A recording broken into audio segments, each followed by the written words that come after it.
What's up, y'all? It's your girl Chanel from Complex Simplicity. Don't mind my hair. I was taking the only nap. Happy Wednesday, happy hump day. Thank God the week is almost over, right? So welcome to another segment of Candid Talk with Chanel. I actually have two thought-provoking questions that are kind of fun at the same time. When I got home from work today, I actually got home when the sun was out, which means it was a normal hour, right? And I was able to catch up on the daytime talk show, The Real. I DVR it, and so I try to watch it at night. It's been kind of hard lately, though, with all of the baseball games, the basketball season starting, football seasons in full throttle. And so the hubby, a lot of times, has, the living room sewed up, and the living room is kind of where I prefer to watch TV. So there are times where it's late at night after I finish blogging or vlogging, and I'm in my bed upstairs, that while he's knocked out snoring my head off or sleeping, that's when I try to catch up on The Real. So he's working tonight, and that's how I was able to early today watch and catch up on 2 episodes that I missed this week. And during Girl Chat, that segment, they had 2 interesting questions. I guess one on Tuesday and one today. And so the question on Tuesday's segment was, are there people in your life that you absolutely love and you care about, you rock with them, they're like your family, they're your friends, they're your significant other, and you love them dearly, but when it comes to their social media, it's like, oh, I don't like your social media much. You irk me. When I see you posting, I just want to scroll on by. I probably don't even want to like half of what you're talking about, but I may, out of respect, because we're peoples, or we're together, or we're friends, or we're family, right? And that got me laughing and chuckling when I actually watched it. And I said, that's crazy, but that's kind of true. There have been times in my life with people I know in general, I'll just leave it broad, right? With people I know in general, where it's like, I rocks with them, I mess with them, you're my peoples, right? But your social media could be kind of annoying. We get it. Okay. Oh, so many Insta stories, or, but the way that I choose to handle it is just, because I'm a type where I'm loyal. So as long as what you're saying is like nothing crazy, I'm all for positive messages. If it's positive, if it's musical, if it's humorous, I'll be the first to like it. I don't have a problem with that. And then I just keep it pushing. You know what I'm saying? Keep it scrolling. That thumb be working. And so that got me to laughing, because I'm like, that's so true. Like, that's very thought-provoking and controversial on a different level, on a fun level, but on a deeper level too, because I'm pretty sure I have people who know me, who follow me, that feel the same way about me. On my personal social media, more so my personal Instagram page, I've been sharing my workout journey as far as running, right? And so every day that I run, I use this app, and it's like says day this, like today I completed week 9, day 2, right? And so every time I complete it, I'll share it, and I'll have a little message behind it, oh, today was challenging, almost like a brief diary, fitness journal / motivational moments. And I do that because even though 80 people that follow me, 80 out of however many people follow me may be like, oh, let me scroll on, I'm over this, we get it, you run, who cares, right? I know people may feel that way. There'd be that 1, 2, 3, maybe 10 people who is actually encouraging and empowering and motivating for them. And so I do that for those people, and as well as to keep me on track, right? Because it holds me accountable to make sure I'm continuing with this running journey, that I'm trying to see this goal of ultimately being able to run 10 miles and being able to share it with others with hopes that it's going to help someone else out there who may be ambivalent about working out or running or starting a fitness journey in general. That's why I do that. But I'm no fool. I'm not naive. There are people that are probably like, oh, we get it. We're over it. You work out. Who cares, right? You run. Okay. So I get it. I can dish it and I can take it. Please know. So the same way that I may be scrolling past certain people's stuff, or scrolling past Insta stories, people I'm sure are doing the same to me with my posts, right? And with my social media for the website, it's more, of course, in line with what I'm what my movement is about. I always try to have something encouraging, empowering, or musical moments, fashion moments. I'm singing sometimes on there, having fun. So I try to have a balanced Instagram and Facebook pages for my website, Complex Simplicity, because I want to be able to lure more people in to be like, yo, who is this girl? Or for people who do know me, what's going on with Chanel now? What's she talking about today, right? What issue is she talking today? And then for them to go onto the website and be able to really, be here with your girl, right? So that whole thing from the reel got me laughing, because I get it. There are times where I'm like, here we go, right? You always have the bunch that may be uber Christians, super Christians, and their posts always reflect that. Okay, then we may have some who sing all the time, and that's a big part of the brand they're building, and so everything is about a song, and I can appreciate that because I like to sing, and every now and then I'll have something with me singing.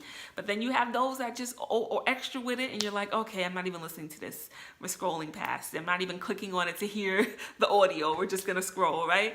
Then you have those who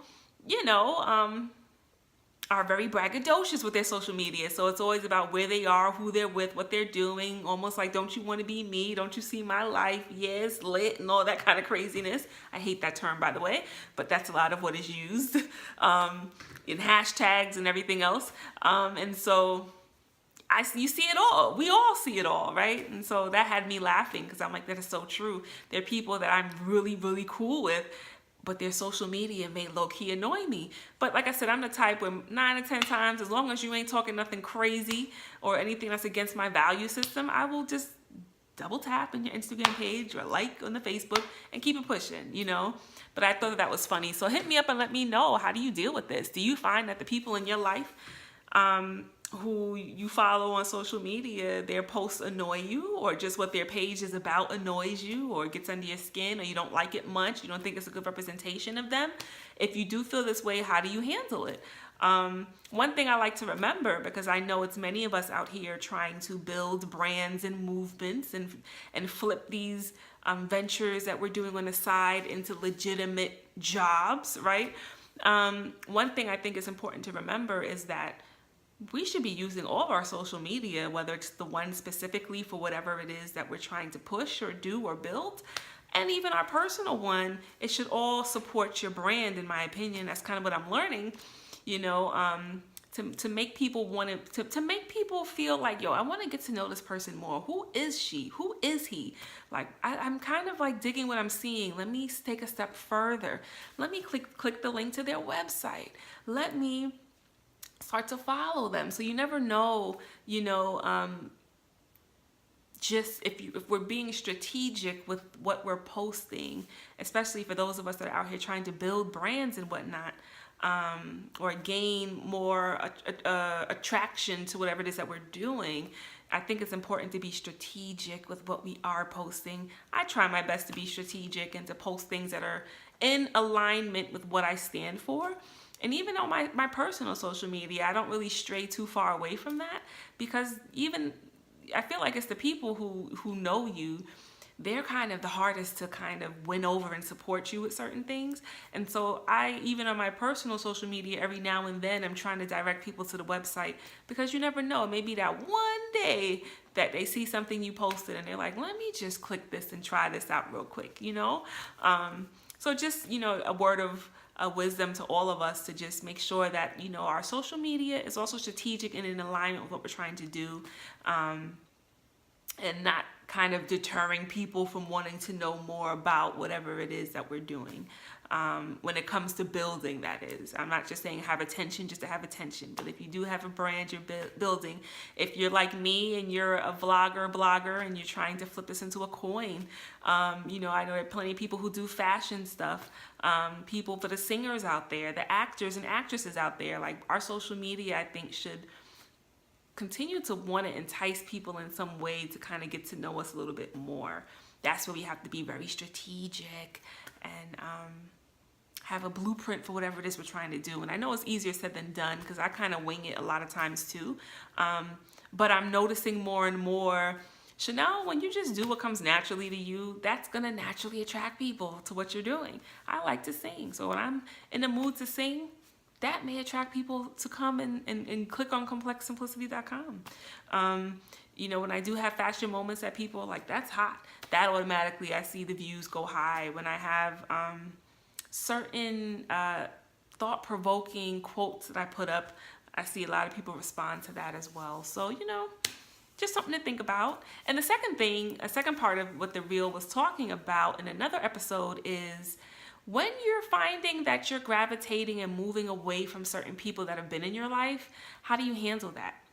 Are you like me where you just exit stage left quietly, or do you have this whole long speech and soliloquy as to why you feel that the friendship, the relationship, the family ship is not working and you need to move forward? I just exit stage left, if I'm being honest with you. At some point, you'll get it. I feel like we're adults. We know when we play ourselves. We know when we haven't been that good friend. We know when we haven't been a good spouse or better half. We know when we haven't been good family to one another. There doesn't need to be this whole long drawn out thing about it.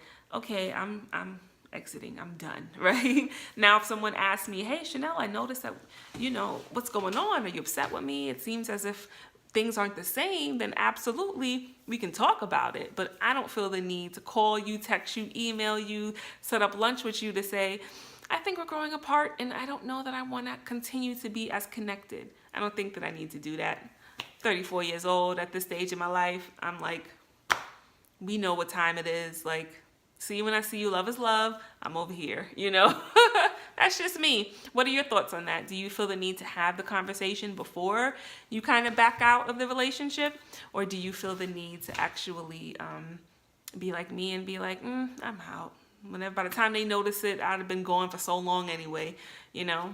Let me know. I know it depends probably on your age range, or your age range may depict how you answer that question, if I'm being honest. I noticed on the panel at the Reel, everybody who was, I mean, all of them are well in their 30s, but Lonnie's in her 40s. She definitely was like, I ain't got time to be giving you explanation. If I'm done, I'm done. You know, Jeannie, she's 37. She's like, I'm done. I'm exiting. I'm done. I'm good. We're not going to have this whole long drawn out thing.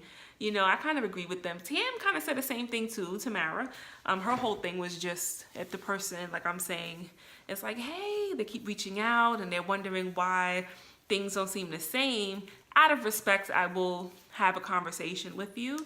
But initially, I don't feel like I need to like forewarn you of what's to come. At that point, to me, it means that the relationship wasn't much of anything anyway. But that's just me. Let me know. Comment under this vlog. Let's talk about it. See, these are the kind of things that I need to take to the streets. It's so hard, y'all. People don't want to talk and share their thoughts on camera. I'm like, as bold of a generation, as bold as the world is right now, why is everybody scared, you know, to express themselves on camera? But I'm not giving up. We will have some other perspectives on Candid Talk with Chanel. You just watch, you just wait, you just look and see.